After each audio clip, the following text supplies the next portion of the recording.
మొత్తం ఈ చరాచర సృష్టిలో ఆ భగవంతుడు కేవలము మానవులకు మాత్రమే జ్ఞాన సముపార్జనకు అవకాశం ఇచ్చిండు. దీని ద్వారా ఉన్నతంగా మనము ఎదగొచ్చు అన్నట్లు. మళ్ళీ ఈరోజు ప్రస్తుతం ఎందుకంటే చాలా మంది భక్తులు ఉన్నారు కనుక భగవద్గీత ఎప్పుడో కొన్ని వేల సంవత్సరాల కింద కృష్ణుడు చెప్పిండు. ఇప్పుడు మన సమాజానికి అవసరమా? అదొక ప్రశ్న వస్తుంది. మన పెద్దవాళ్ళని పెద్ద మనిషి అంతా ఆయన వెనకటికాలం మాటలు మాట్లాడుతూ ఉంటాం. మళ్ళీ కృష్ణుడు పెద్ద మనిషి 70-80 ఏళ్ళ మనిషినే వెనకటికాల మనిషి అన్నప్పుడు కొన్ని వేల ఏళ్ళ, అది ఈ యుగం కాదు, మనది కలియుగం. కృష్ణుడు చెప్పింది ఏది? ద్వాపర యుగంలో చెప్పిండు. ఇప్పుడు అవసరమా?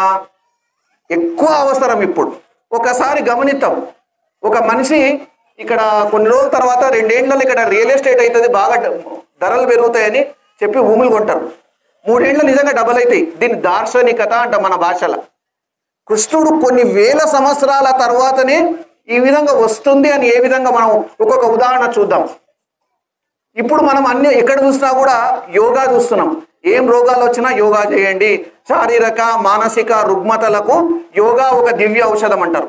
సాక్షాత్ అమెరికా అటువంటి దేశాలలో, పెద్ద పెద్ద దేశాలలో కూడా యోగా చేయండి అన్నాడు. మన కృష్ణ పరమాత్ముడు 10,000 సంవత్సరాల కింద చెప్పినప్పుడు ఈ డబ్బులు, ఈ రియల్ ఎస్టేటు, ఈ టెన్షన్లు ఏమీ లేవు. సహజంగా మంది కష్టపడుతుండ్రి, బతుకుతుండ్రి, డబ్బు మీద ఆశ లేదు. మళ్ళీ యోగా వాళ్ళకి ఏం అవసరము? కొన్ని వేల సంవత్సరాల తర్వాత మనుషులకి ఇది అవసరమని తత్రైకాగ్ర మన కృత్వ యత చిత్తేంద్రియ క్రియ ఉపవిశ్వాసనే ఇంజాత్ యోగమాత్మ విశుద్ధయే. శరీరము మనసు ఏకాగ్రత కోసము ఒక దగ్గర కూర్చొని యోగా చేయాలి.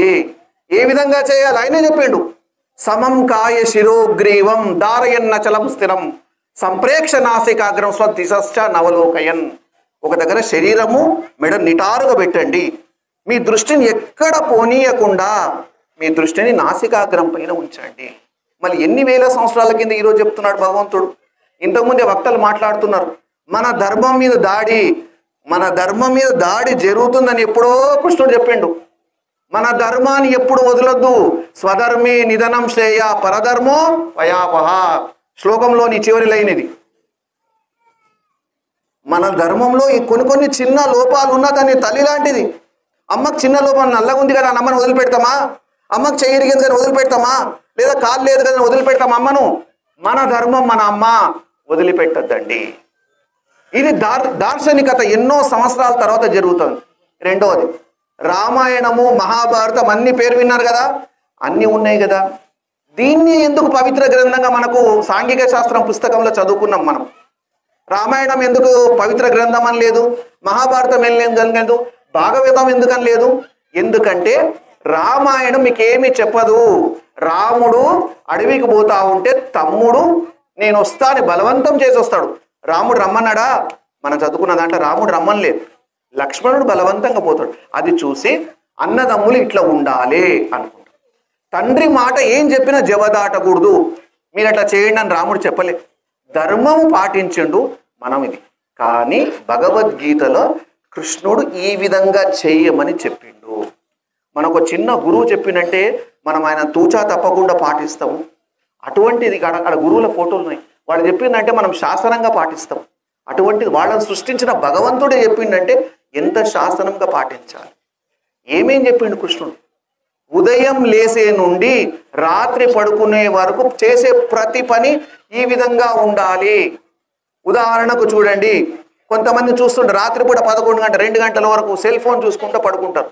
ఎప్పుడో ఉదయం 9 గంటలకు లేస్తారు, ఎప్పుడో తింటారు, ఎప్పుడో తినరు. ఆయన అప్పుడే చెప్పిండు, నాత్యశ్నతస్తు యోగోస్తి నచైకాంత మనశ్నత నా చాతి స్వప్నశీలస్త జాగ్రత్త నైవ చార్జున. అతిగా భుజించే వానికి, ఏమాత్రం భుజించని వానికి, అతిగా నిద్రించే వానికి, ఏమాత్రం నిద్రించని వానికి యోగా అనగా ఆరోగ్యం కలగదు. మళ్ళీ ఏ విధంగా ఉండాలి? యుక్తాహార విహారస్య యుక్త చేస్తస్య కర్మసు యుక్త స్వప్నావబోధస్య యోగో భవతి దుఃఖ. పెద్దవాళ్ళందరూ అంటారు రాత్రిపూట చాలా తక్కువ తినాలి మేమంటారు. మన వయసును బట్టి పడే శరీర శ్రమను బట్టి యుక్తంగా తినండి, ఆరోగ్యం ఉంటుంది. కృష్ణ పరమాత్మ ఎప్పుడో చెప్పిండు ఆరోగ్యం గురించి. ఇప్పుడు డాక్టర్ల దగ్గర పోతే డాక్టర్లు ఈ మాట చెప్తారు. కొంతమంది పిల్లలు చిన్న చిన్న విషయాలకి కొట్లాడుకుంటారు, నెత్తివల్ల కొట్టుకుంటారు. ఆ పిల్లల మైండ్ సరే పనిచేయదబ్బా, ఏ దానికి వినడు. మానసిక శాస్త్రం ఎప్పుడో కృష్ణుడు చెప్పిండు, అంత సులభం కాదు. మనసును కంట్రోల్ చేసుకోవడం. అసంశయం మహాబాహో మనో దుర్నిగ్రహం చలం అభ్యాసేన తు కౌంతేయ వైరాగ్యేన గృహ్యతే. మనస్సును కంట్రోల్ చేసుకున్నంత సులభం కాదు, అభ్యాసం కావాలి. ఏది మంచిదో అది అభ్యాసం చేస్తూ ఉండాలి. ఇది వద్దు అనే దాన్ని వైరాగ్యం వదిలిపెట్టి